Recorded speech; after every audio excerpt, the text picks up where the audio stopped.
Hello and welcome back to FiddleUP. My name is Emerald Ray, and today we are going to be talking about intonation. You might be thinking that this is a little bit of a dubious subject, and it can be. If you're struggling with your intonation, welcome to the club. I promise you that this is a lifelong battle, and it does get easier, but it is something that you will always be worrying about. Always. If you don't want to worry about intonation, I would invite you to pick up a fretted instrument or something that has some sort of, parameters around it. Piano is great. No, I'm just kidding. Piano is great. But I'm not telling you not to play the fiddle, but understand that when you're playing the fiddle, this intonation thing is going to be with you always. You are always going to be adjusting your intonation, and you will get better at it. It does get easier, and it does get quicker. And we're going to talk through all of that today. So in terms of your intonation, what I'm talking about is when you're playing, this is all left hand stuff today. So when you're putting down your fingers, are they in tune? That is your intonation. Whether you have good or bad intonation is basically whether you can play in tune or not. That's what that is. So the whole art of intonation is based around being able to modify your fingers at like a microscopic level. And let me tell you, it is microscopic. To play the violin and to be able to adjust your intonation, we're talking about fractions of a millimeter, like teeny, itsy bitsy, teeny weeny little amounts. So it's no small feat, even though it is very tiny. It is, it's no small feat to be able to do this stuff. And it does take years and years and years to master.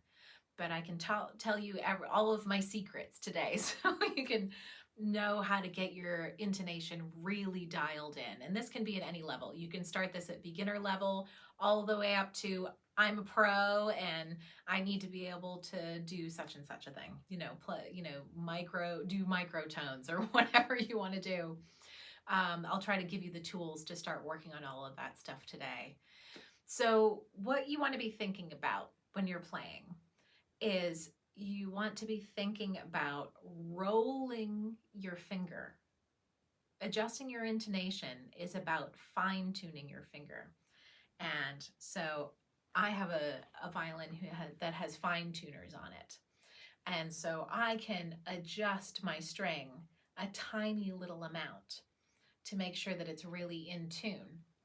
And so what you have to learn how to do is you have to learn how to put your finger down and do the little tiny little micro adjustments to get that finger really dialed into place. And that takes a lot of practice, but it's not impossible. And I'll tell you how to do that now. So when you're practicing your intonation, a really great tool is to get yourself like an old-fashioned style tuner, the one with the needle. Like really, if you can find an older tuner that has the needle, definitely grab one of those. Those are the best. That's not what most people have today. Most people have digital tuners. I will tell you that these little clip-on tuners are not going to work for this. You're going to need something that's more exact and that's more visual. So you want to get yourself a big old tuner with a needle, or you can do it with a phone app. You can do it with a digital app, but it has to have a big visual component. You have to be able to see the differences, the tiny differences between the notes. And what those tiny differences are called cents. That's C-E-N-T. Those are the differences between the notes. That's how they're measured. So you have to be able to see a few cents or even 1 cent back and forth. So that's why you need the needle. You need to be able to see what you're doing. And if you're using one of these little things, or you're using even something like a strobe tuner or something, like it's just going to be too much. So I highly recommend the old-fashioned needle. I use a ClearTune. That's a phone app that you can use. And that's what a lot of professionals use. ClearTune is a great app that you can use. And that doesn't have a needle. It has a dial that goes back and forth. But it's really easy to see. So if you have a tuner that's A, very accurate, and B, very easy to see the small increments, then you've got something that you can use for this, because we really need something that you can really see what's going on. And then all you're going to do is practice your scales, or you can even play a tune really slow, but I would suggest practicing some scales at first. And what you're going to do is, first tune your string. We'll do this on your A and E string. I'm going to start off by tuning your string, which we can pretend I've already done. And then when you put your first finger down, the tuner is going to tell you, whether or not you're in tune with that B. So first finger on your A string is a B. And the tuner is going to switch to B and tell you whether or not you're in tune or not. And so what you're going to want to do is tune your finger. So if you're a little low, you're going to push your finger up a little bit and try to get it in tune. Or if it's a little sharp, then you can push it down. And what I'm doing there is I'm rolling my finger back and forth. And this is actually sort of a precursor to working on vibrato. So if you have done vibrato before, or if you're thinking of doing vibrato, know that this is like a little precursor, prerequisite to that, if you will. So I'm rolling my finger back and forth, and that is actually what you want to practice. That is the weightlifting that we're doing in this exercise. You're practicing micro-tuning your fingers. So you want to take that and get used to that little finger roll.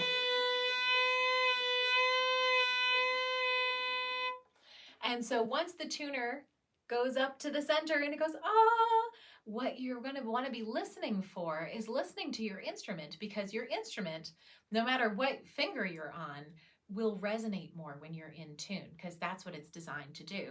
Your fiddle has all these sound carvings on the inside to get the airflow to go a certain direction, and the shape of it is all,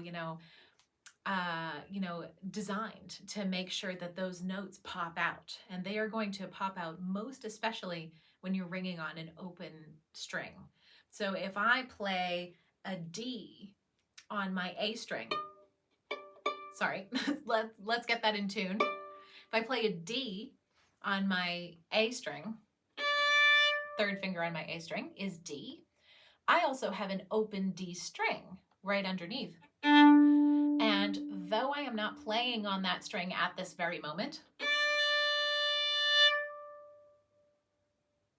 when it rings out, you can hear it ring louder. You can hear the resonance because it's ringing with the open string. And I'll show you exactly how that works. If you play your G on your D string, so that's third finger on your G string,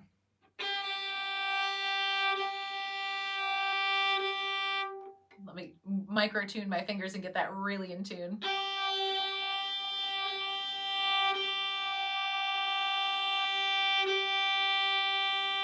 Oh, can you hear that? It just got really happy there. And so now I'm going to look at my G string. If you look at your G string when you do this, your G string is ringing also.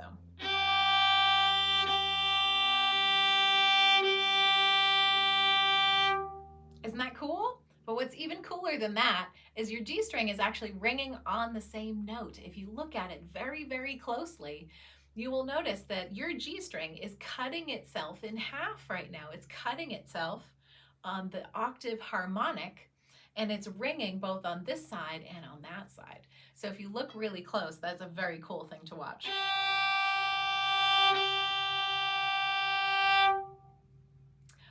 Acoustics.